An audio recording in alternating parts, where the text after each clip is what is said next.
Books! Today I will go over my top reads of 2022. These are in no particular order, and technically I have 11, but 2 of them are novellas, so I'm going to count them as 0.5s. It counts, it's my list, I can make it up, it's fine. First is one of said novellas, Exit Strategy. This is the 4th book in the Murderbot Diaries. The Murderbot Diaries has definitely become a comfort read for me. It focuses around a bot made to murder, but it hacks into its governor module and takes control so it can start making decisions for itself. And the real draw to the series is the character of Murderbot itself. It's a socially anxious murderbot that doesn't want to murder, but instead stay home and watch TV. The way Martha Wells is able to combine comedy with short, fast-paced thrillers type stories mixed in with more existential themes and ideas, all from the perspective of this really interesting, unique character of Murderbot is incredible. And I've only read the first 4 novellas, but I'm currently reading the first full-length novel, which is the 5th one in release order, and I'm really enjoying that too. So if you haven't given Murderbot a try yet, do the thing. And while we're at it, we might as well go over the second novella too, which is The Exile by Cahill. This one's not particularly easy to talk about because it's technically book 2.5. You need to have read All Blood and Fire and Of Darkness and Light before you read it, because it follows a character that you're not introduced to until book 2. I swear, every time I pick up a new book from Ryan, it's better than the last one. And I enjoyed All Blood and Fire, but from there it just snowballed. And The Exile, I think I would say it's my favourite novella ever written. And that's including Murderbot, so that's saying something. The Exile feels like a mishmash of Netflix's Castlevania, The Witcher, with a sprinkling of John Wickingness. Dane is my favourite character in Brian's books, and it was great seeing his origin story of sorts. I don't actually have a physical copy of The Exile, so we'll just put book 2 there. Next up is a book that I've not shut up about since I've finished reading it. Flames of Mira. I don't feel like I really need to go over this again, do I? I'm just gonna give you the bullet points. We have flesh-binding magic, multifaceted character development, some of the most interesting fantasy world building I've ever read. You have society living in tunnels underground close to lava because the surface of the planet is uninhabitably cold. Feels a bit like Scotland right now. And a highly engaging plot. It's just top tier. It ticks off every box you could want in a book, really. And it's likely, not confirmed, but very likely, we're gonna get book 2 next summer. So, you know, perfect time to read this. Because it's fire and ice, you can read it any time of year. It could be a great winter read, it could be a great summer read. It has everything, really. Continuing on the theme of amazing world building, we have a steampunk fantasy based in, I think, 1912 Cairo. It is 1912. I didn't actually think I'd get that right. Okay, cool. I'll just repeat that. Steampunk fantasy based in Egypt. This is in a sort of urban fantasy type world where a gateway is being opened to another realm, and these angels and Djinn have come through and are now living amongst the humans. The person who opened said rift is called Al-Jahiz, and he immediately went missing after opening it.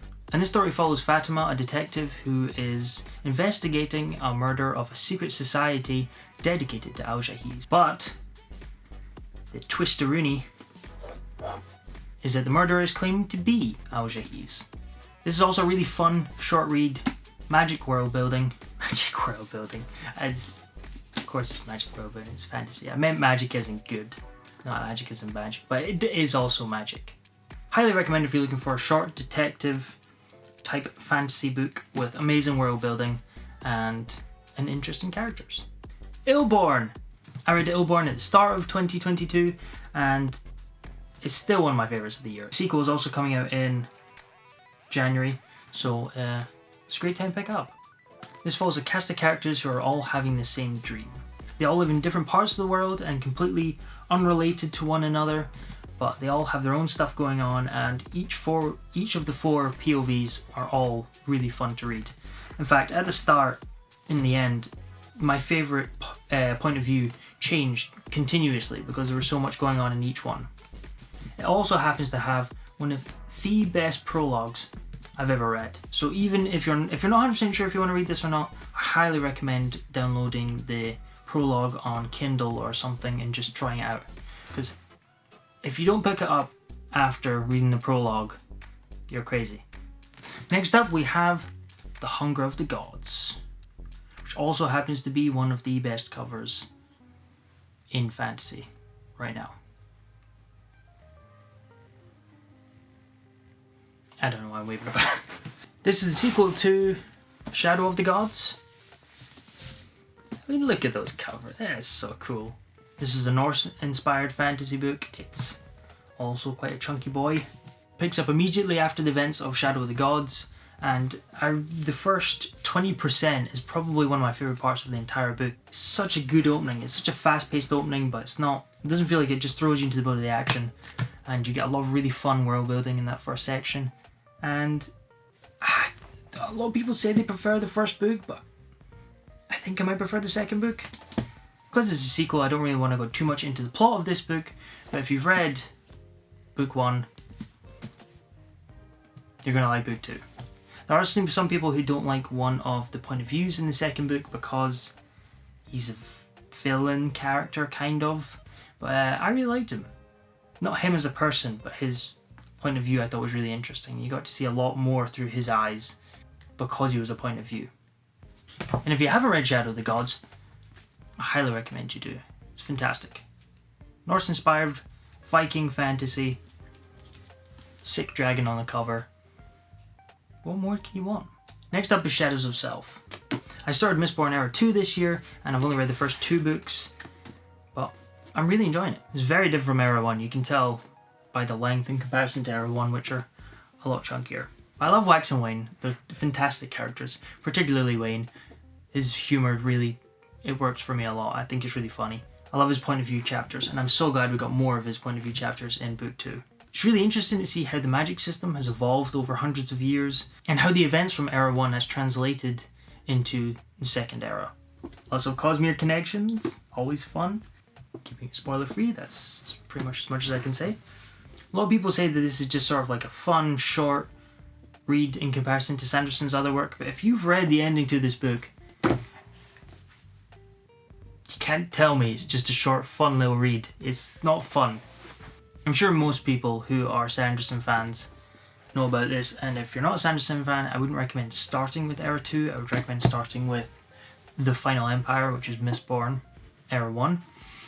But the magic of Sanderson's work is how much he's able to build on what he's already established. And this Era 2 has definitely done that so far. I'm really looking forward to reading the last 2 books. Next up we have probably my biggest surprise of the year, Along the Razor's Edge. I've talked about this before. I grabbed this on audiobook thinking, it'll be a fun read. Rob Hayes is really known for Never Die and Spirits of Vengeance and Pawn's Gambit, the Mortal Technique series. So I thought, I might not need to grab a physical for this. I can just listen to it on the audio and enjoy it while I'm working. I love this so much I had to buy the nice hardback. This follows Eska on the losing side of a war, and she is stripped of her magic and tossed into a prison mine called the Pit. I'm a very character-driven reader, so again, it's Eska's character that really sells the story to me. It's also told from the perspective of Eska in the future, looking back on the events of this book. So you get a lot of hints and storytelling promises of what's coming up next and what's coming up in the future books. And her descent to becoming the Corpse Queen. Which, I don't know what that means. I know she has a kid at one point because she says that, and her kid's a monster or something. It sounds messed up, and I'm here for it. Next up, we have something completely different. We have Legends and Lattes, a novel of high fantasy and low stakes. This follows Viv, once adventurer, now wants to settle down and open a coffee shop. I love me a dark, depressing, demon, evil book as much as the next guy, but sometimes it's really nice just to mix it up and have something short and light and fun. And that's exactly what this is. It's just a short, wholesome little story about a coffee shop. I don't have lots to say on it because it is a short book and I don't want to spoil anything, and it is just a light, fun read, but I highly recommend it if you're looking for something a wee bit different.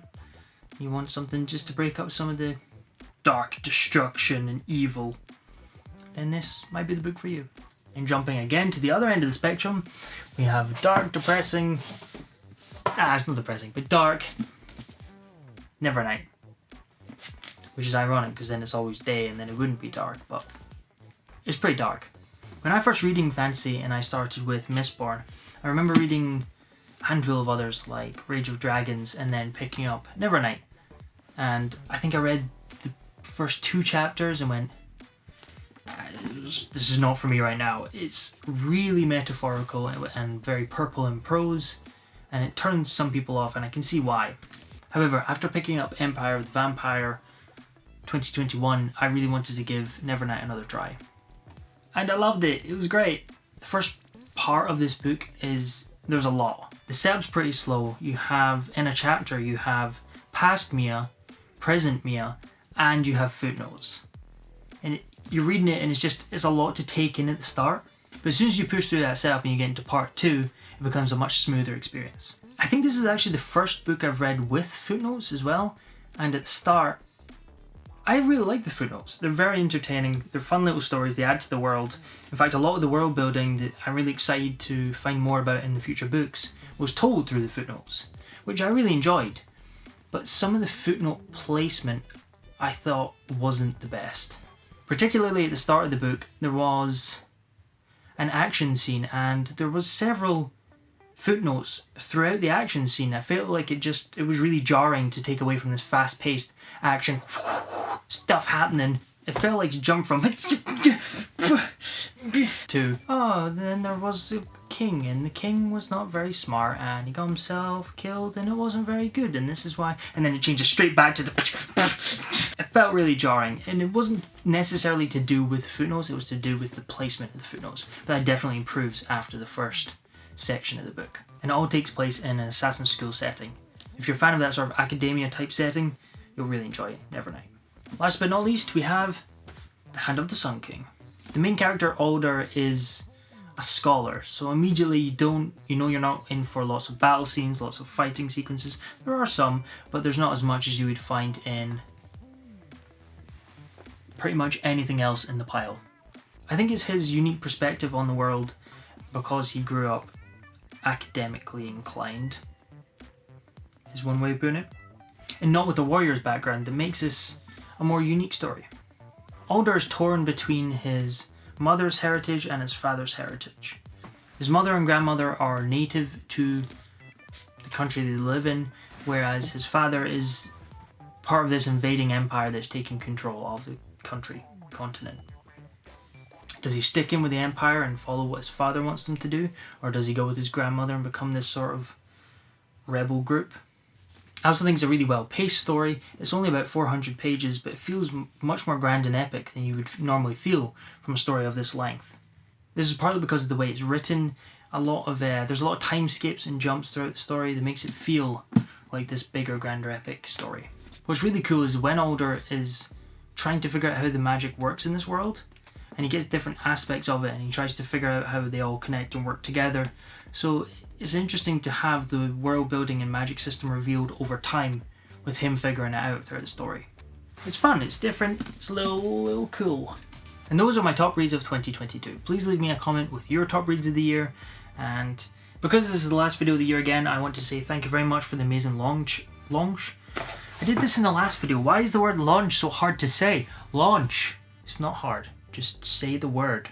Launch. Thank you for an amazing launch of this channel. I have a ton of fun ideas for videos next year, so there will be more. But Happy New Year. I hope your shelves are brimming and bowing under the weight of amazing books, and I will see you in the next video. Ooh. Have I made an outro yet? Let's find out.